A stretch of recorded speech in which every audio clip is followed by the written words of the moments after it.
Fl-istess ġurnata li l-Prim Ministru Laurence Gonzi għalli m'għandhomx isiru aktar attakki personali, id-Deputat Nazzjonalista Jesmond Mulliet iddikjara li s-sitwazzjoni ma nbidlet xejn.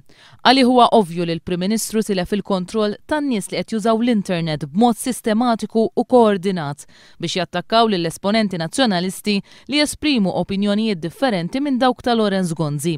F'kummenti lil One News, Jesmond Mulliet jgħid li dawn l-attakki qed isiru minn nies viċin il-Prim Ministru. Ħafna drabi mill-patterns ta' kif jiġru nemmen li dawn huma koordinati anke minn nies li l-Prim Ministru jaf bihom u jista' jkunu anke viċin tiegħu. Dawn l-attakki ilhom isiru għall-aħħar 4 snin fuq nies fih dan il-Partit Nazzjonalista li mhux dejjem jgħidu iva għal dak li jiddetta il-Partit Nazzjonalista. Jiena u xi oħrajn inna 4 snin insostnu li qed ikollna dawn l-attakki sistematiċi u koordinati.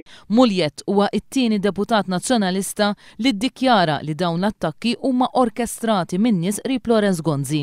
Is-sibt li għadda Jeffrey Policino Orlando staqsa x'ha l-Partit Nazzjonalista mill-attakki vili, orkestrati u mhux ġustifikati li saru fuq esponenti tal-Partit Nazzjonalista fosthom huwa stess. Min jistħajlu li huwa parti mill-makkinarju tal-partit li orkestrom dawn l-attakki, dan ma fatt magħruf.